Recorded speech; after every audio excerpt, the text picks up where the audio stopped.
नमस्कार, आप देख रहे हैं ग्लोब न्यूज झारखंड। मैं नंदिता आपके साथ। आइए नजर डालते हैं आज के समाचारों पर। Dilip press metal private limited के मालिक संटू दा उर्फ दीपक दास नहीं रहे। 72 वर्ष की उम्र में दिलीप दा अपनों को छोड़ इस दुनिया को अलविदा कह गए। बृहस्पतिवार को सुबह 8 बजे वो टाटा में हॉस्पिटल के सीसीयू में अंतिम सांस लिए। उन्हें निमोनिया की शिकायत के बाद विगत एक सप्ताह पूर्व अस्पताल में भर्ती कराया गया था। परसुडी हलुदबनी की रहने वाली नाबालिग नेहा सरकार 3 दिन से लापता है। काफी खोजबीन के बाद नाबालिग का कोई सुराग नहीं मिलने पर परिजन ने बंगबंधु के अपर्णा गुहा और राजेश को लेकर परसुडी थाना पहुंचे, जहां उन्होंने लिखित आवेदन पुलिस को दी। वहीं पुलिस ने नाबालिग की खोजबीन में जुट गई है। बताया जा रहा है कि नाबालिग 16 वर्षीय नेहा सरकार श्यामा प्रसाद स्कूल में कक्षा 6 की छात्रा है। 3 दिन पूर्व घर का कचरा बाहर फेंकने के लिए सफेद फ्रॉक और हवाई चप्पल पहनकर घर से निकली थी, लेकिन उसके बाद से वापस नहीं आई। उधर परिजन अपने रिश्तेदार के घर से लेकर अगल बगल सभी जगह ढूंढने के बाद नहीं मिलने पर इसकी सूचना पुलिस को दी। वहीं पुलिस नाबालिग की छानबीन कर रही है। 16 साल की लड़की है। हम लोग चारों तरफ प्रयास कर रहे, कहीं वो लड़की दिख नहीं रही है। हम लोग सारा मुखिया, पंचायत, हम लोग चाइल्ड लाइन सभी को खबर दिए हैं। थाना प्रभारी को भी हम लोग खबर दिए हैं हमारे परसौड़ी थाना में। इन लोग भी कोशिश कर रहे हैं, चारों तरफ से लड़की नहीं मिली बोल के आज हम लोग फिर आए हैं और अभी सभी को मिलकर प्रयास कर रहे हैं कि अगर लड़की किसी की सज्जन को मिले तो कम से कम परसौड़ी थाना से संपर्क करें। सरायकेला खरसा जिले के गमरिया प्रखंड कार्यालय परिसर में उस वक्त अफरा तफरी मच गया जब एक मजदूर को लेकर दर्जनों बस्ती वासियों ने प्रखंड कार्यालय का घेराव कर दिया। आपको बता दें, मजदूर परशुराम 1 साल पहले एफसीआई गोदाम से चावल की बोरी अनलोड करने के क्रम में गंभीर रूप से घायल हो गया था। वैसे प्रखंड प्रशासन की ओर से मजदूर को बेहतर इलाज कराने का प्रयास किया गया था। बताया जा रहा है कि मजदूर का उस वक्त रिम्स में इलाज करवाया गया था। साथ ही उसकी पत्नी को आर्थिक सहयोग भी दिया जा रहा था, लेकिन इसी बीच मजदूर की पत्नी लाभ के पैसे लेकर कहीं भाग गई। इधर मजदूर अपनी बहन पर आश्रित हो गया, उसके छोटे छोटे बच्चे भी हैं। इधर गुरुवार को मजदूर की बहन बस्ती वासियों के साथ अपने अपाहिज भाई को लेकर प्रखंड कार्यालय पहुंच गई और आर्थिक सहयोग एवं जीविका के लिए संसाधन उपलब्ध कराने की बात कहने लगी।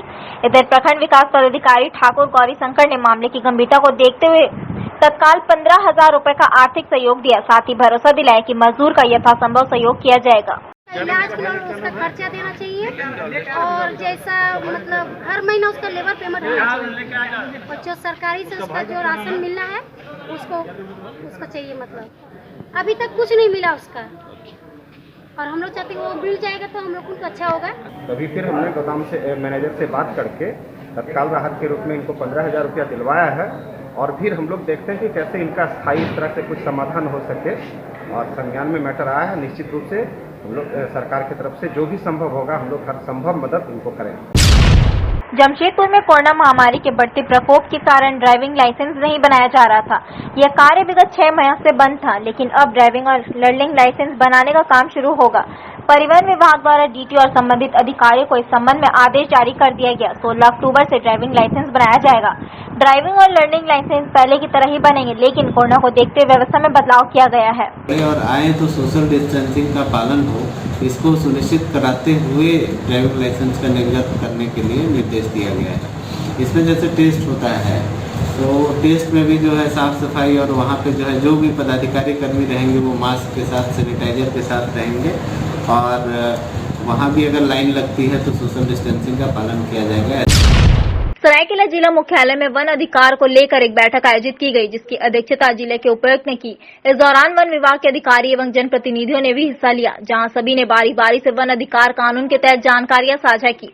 वहीं इस बैठक में सबसे अहम मुद्दा भाजपा नेत्री रितिका मुखी ने उठाया, जहां उन्होंने जिले के गमरिया थाना से 1 किलोमीटर की दूरी पर वन विभाग के जमीनों के अवैध खरीद बिक्री का मामला जोर शोर से उठाया है। वैसे जिले के उपायुक्त ने मामले को गंभीरता से लिया। हमारे गमरिया थाना के पास में 1 किलोमीटर दूर सारा वन विभाग बिक जा रहा है।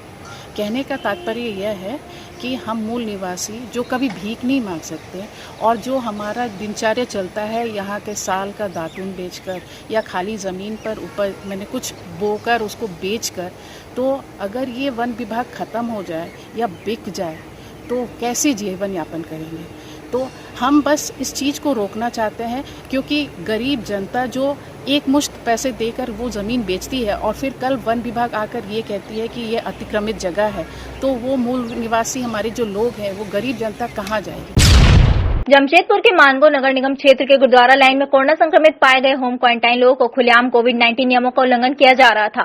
इसका खुलासा उस वक्त हुआ जब मानगो नगर निगम की टीम होम क्वारंटाइन किए गए मरीजों का सैंपल कलेक्ट करने गुरुद्वारा रोड पहुंची, जहां टीम के सदस्यों ने पाया कि मानगो पेट्रोल पंप के समीप स्थित ग्रीस चनाचूर होटल के लिए बड़े पैमाने पर यहां डब्बे बनाए जा रहे हैं। शक होने पर उन्होंने होटल में भी छापेमारी की, जहां इन्होंने पाया कि होम क्वारंटाइन पर रखे गए लोगों द्वारा होटल के लिए डिब्बे बनाए जा रहे हैं और उन डिब्बों को यहां लाया जा रहा है। निगम के अधिकारियों ने तत्काल होटल और गोदाम को सील करते हुए होटल के सभी कर्मचारियों का स्वैब कलेक्ट किया।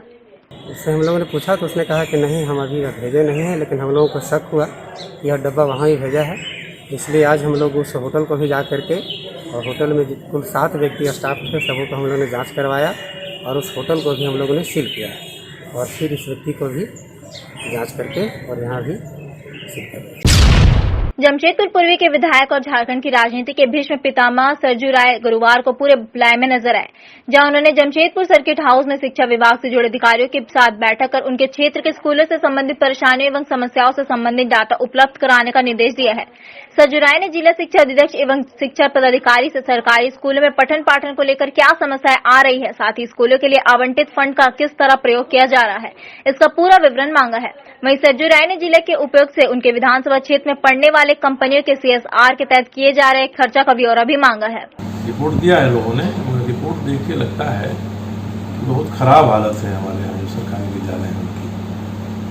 तो मैंने यही कहा है इन लोगों से कि इसको बेहतर कैसे बनाएं, आप इसका सुझाव दीजिए और जितनी कमी है वो कमी को हाईलाइट करिए। कोई हम लोग ऐसे रिपोर्ट नहीं मांग रहे हैं कि इससे आपकी रेटिंग बढ़ने वाली है। हमको कमियां चाहिए, जितना से अधिक कमी बताइएगा उस कमी को पूरा करने के लिए हम लोग किसी न किसी रूप में प्रयास करेंगे। Doctor Ajay Congress party join करने के बाद इन दिनों जमशेदपुर में हैं। वहीं उन्होंने पार्टी को मजबूत करने के लिए जमशेदपुर में घूम कर लोगों से लगातार मुलाकात कर रहे हैं। इसी बीच गुरुवार को डॉक्टर अजय कुमार ने जिसको यूनियन कार्यालय पहुंचे, जहां यूनियन अध्यक्ष रघुनाथ पांडे ने अपने समर्थकों के साथ गर्माजोशी से उनका स्वागत किया। इस दौरान उन्होंने कहा, कांग्रेस पार्टी देश में एक बड़ी पार्टी है और पार्टी में सोनिया गांधी और राहुल गांधी के हाथ को मजबूत करने के लिए ये लोगों से मिल रहे हैं। कांग्रेस पार्टी को मजबूत करना है और इसके लिए लोगों से मिलेंगे, जुलेंगे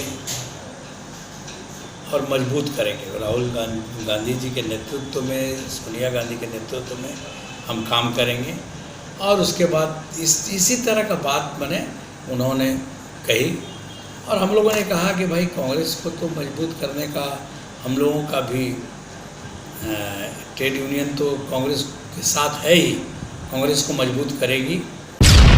लोकनायक जयप्रकाश नारायण की आज 41वीं पुण्यतिथि है। इस मौके पर देश भर में कई कार्यक्रम आयोजित किए जा रहे हैं। इधर जमशेदपुर में जयप्रकाश नारायण के अनुयायियों में उनकी प्रतिमा पर फूल माला चढ़ाकर उन्हें नमन किया। जमशेदपुर के मानगो पुल पर लगी जेपी की प्रतिमा पर भाजपा और सरजू राय की पार्टी भाजपा के सदस्यों ने अपने श्रद्धा सुमन अर्पित किए। इस मौके पर भारतीय मोर्चा के संयोजक शहर जमशेदपुर पूर्वी के विधायक सरजू राय ने जेपी को याद करते हुए उन्हें आधुनिक भारत का जनक बताया। जयप्रकाश नारायण की पुण्यतिथि है और अपने जीवन में लगातार संघर्ष का रास्ता उन्होंने चुना। जो इस देश के प्रधानमंत्री बन सकते थे, अवसर मिला था उनको उन्होंने ठुकरा दिया और जनता के साथ मिलकर नवयुवकों के भविष्य के लिए वे क्या योगदान कर सकते हैं, इसके लिए उन्होंने संपूर्ण क्रांति का आह्वान किया। फिर मार्क्सवादी थे आरंभिक जीवन में, गांधी जी के साथ आए, उनके विचारों को आगे बढ़ाने के लिए सर्वोदय के रास्ते पर गए। श्रद्धा सुमन कर उनके बताए हुए मार्ग पर हम सभी चलने का शपथ ले रहे हैं। जो लोकनायक जी ने आपातकाल के समय एक आंदोलन छेड़ा था, उसे हम याद कर रहे हैं कि किस प्रकार लोकनायक जी की जो आंदोलन थी वो चला करती थी। कलिकापुर बाजार में ग्रामीण क्षेत्रों से आने वाले छोटे कृषकों के साग सब्जी फल आदि विक्रेताओं की सुविधा के लिए बाजार समिति द्वारा 30 साल पहले 5 शेड का निर्माण किया गया था। इस शेड का निर्माण के बाद आज 30 साल बीत चुके हैं। एक बार भी मरम्मती नहीं होने से सारे पिलर कमजोर और शेड कहीं टूट चुके हैं। इस बाजार में 9-10 गांव के लोग बाजार करने के लिए आते हैं। समय रहते प्रशासन को इस और कदम उठाना चाहिए, नहीं तो किसी भी दिन इस शेड के कारण बड़ी दुर्घटना हो सकती है। सरकार से अनुरोध है कि ये वाला जल्द से जल्द बनाया जाए, नहीं तो हम लोग जो है बाजार में रविवार और बुध को बाजार जैसे कर रहे हैं, बहुत लोग का यहाँ आने जाने का ये है और बहुत ही असुविधा में है हम लोग। किसी भी समय वर्षा के कारण ये गिर सकता है। जिस कारण आप लोग से रिक्वेस्ट है कि आप लोग टोटली इसको कंप्लीट करें। यहाँ तक कि पानी गिरने से भी कोई मतलब छाँव में भी रह नहीं सकता, ऐसा अवस्था हो गया है। सरकार से सिफारिश है कि किसी तरह से वाला सेट जैसे बन जाए, रिपेयरिंग हो जाए, जिससे आम आदमी जितने भी बाजार करने आते हैं यहाँ पर सभी कुछ सुरक्षा में रहे। आदिवासी भूमिज समाज द्वारा जूड़ी में 3 दिवसीय आवासीय कार्यशाला का आयोजन किया गया है। इस कार्यशाला के माध्यम से गांव समाज की पारंपरिक स्वशासन व्यवस्था, समाज की कमजोरी, शक्ति एवं चुनौतियों, भूमिज भाषा, धर्म, संस्कृति, अस्मिता की पहचान, गांव समाज की परिसंपत्ति का अवलोकन एवं संरक्षण तथा नाचोसाई पहाड़ी के लीज संबंधी बातों की चर्चा की जाएगी। वहीं परंपरा रूढ़िवादी भारतीय संविधान कानून पर भी विशेष चर्चा करने की भी बात कही गई। जागृत कराना। दूसरी है कि हम अपना जो प्राकृतिक धरोहर, जब परिसंपत्ति है गांव का, उसका मालिकाना और उसका संरक्षण कैसे लोग कर सकते हैं। जो हमारे ट्रेडिशनल प्रधान हैं, नायके हैं, डाकुआ है, साथ ही साथ युवा हैं, महिला लोग हैं, इसको एक यार हो, जानकारी हो कि हम अपना संपत्ति को कैसे संरक्षण कर सकते हैं। और उसके साथ साथ हमारे भाषा, धर्म, संस्कृति की तो बात होगी ही। मैंने 3 दिन तो है लगातार, इसलिए इससे ज़्यादा बात होगा। और गाँव का जो स्वशासी व्यवस्था ढांचागत तो है, प्राकृतिक संसाधन का जो संरक्षण है, भाषा, धर्म, सांस्कृतिक धरोहर है, और संविधान का प्रदत्त अधिकार को हम जानकारी देना, लेना और युवा पीढ़ी को खड़ा करना, ताकि ग्राम सभा से गाँव सभा सशक्ति और गाँव का कुशल करे।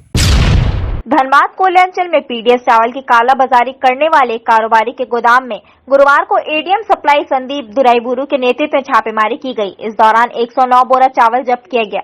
छापेमारी के दौरान मौके पर एडीएम सप्लाई जिला खाद्य आपूर्ति पदाधिकारी भोगेंद्र ठाकुर एमओ के अलावा धनसार पुलिस शामिल रहे। सुबह हमको और डीएसओ साहब दोनों खबर मिला था कि ऐसा है बरमसिया में कहीं पर ये चावल का अवैध भंडारण किया जा रहा है। तो उसी सूचना पर हम लोग गए थे। 109 है। 109। रणधीर वर्मा चौक पर यूपी में हाथरस कांड को लेकर बहुजन क्रांति मोर्चा ने धरना प्रदर्शन किया। इस धरना में समर्थन के रूप में राष्ट्रीय मुस्लिम मोर्चा, बाउरी संगोष्ठी मोर्चा, आदिवासी कुर्मी समाज मोर्चा, भारतीय विद्यार्थी मोर्चा, राष्ट्रीय पिछड़ा वर्ग मोर्चा तथा भारत मुक्ति मोर्चा ने भी किया है। वर्तमान हाथरस की घटना और बलरामपुर की घटना से यह साबित होता है कि उत्तर प्रदेश में जो सरकार है, जो शासन है, वो संपूर्ण रूप से जातिवादी शासन है। जो विशेष वर्गों को, जैसे कि मान लीजिए अनुसूचित जाति है या मुस्लिम वर्ग है या पिछड़ा वर्ग है, इनको जानबूझ के अत्याचार इन पर किया जा रहा है। सरकारी संरक्षण में अत्याचार करवाया जा रहा है। दोषियों को बचाने का प्रयास किया जा रहा है।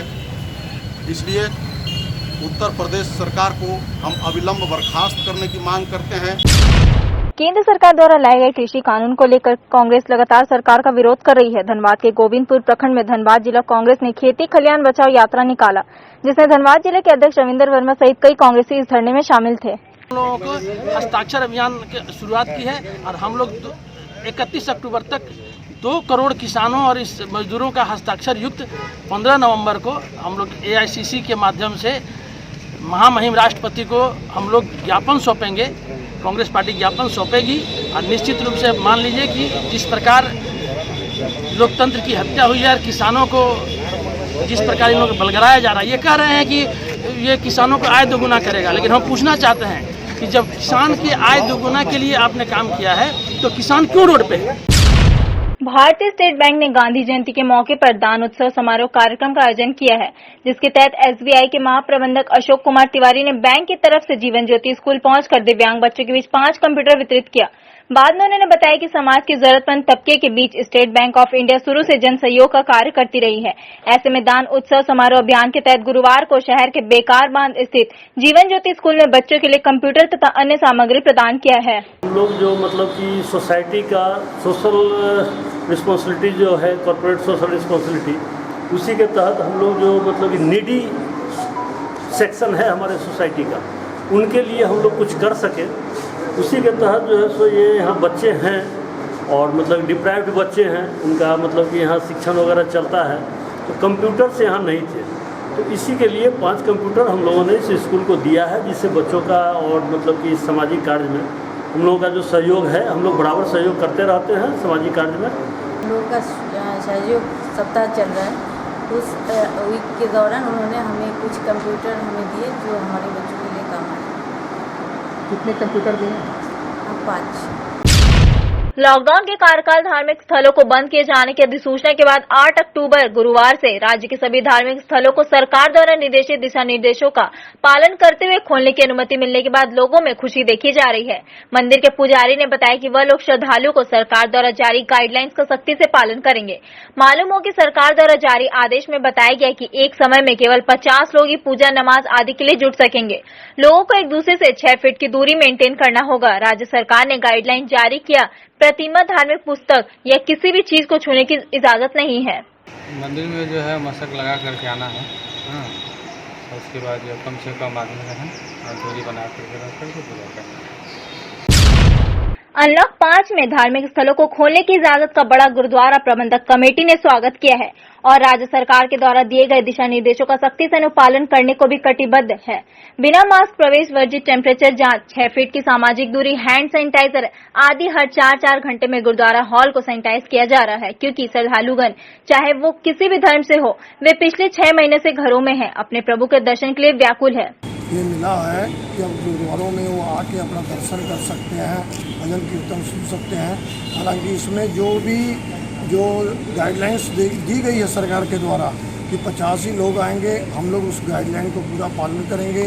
जो श्रद्धालुगण प्रतिदिन नियमतः मंदिर में या मस्जिद में या गिरजाघर में जाते हैं, उनके लिए ये खुशी है, क्योंकि वो घर में रहकर व्याकुल हो गए हैं कि कब हम जा कर के मंदिर, गुरुद्वारे, मस्जिद, गिरजाघर में जा कर के अपने प्रभुपति के दर्शन करेंगे। राज्य सरकार द्वारा धार्मिक स्थलों को खोले जाने की जारी अधिसूचना के बाद जिले में सभी धर्म के लोगों के बीच खुशी देखी जा रही है। ऐसे में शहर के हीरापुर काली मंदिर, हरि मंदिर सहित तमाम धार्मिक स्थल प्रबंधकों ने सरकार द्वारा जारी दिशा निर्देशों का पालन करते हुए श्रद्धालुओं के लिए धार्मिक स्थल के दरवाजे खोले हैं।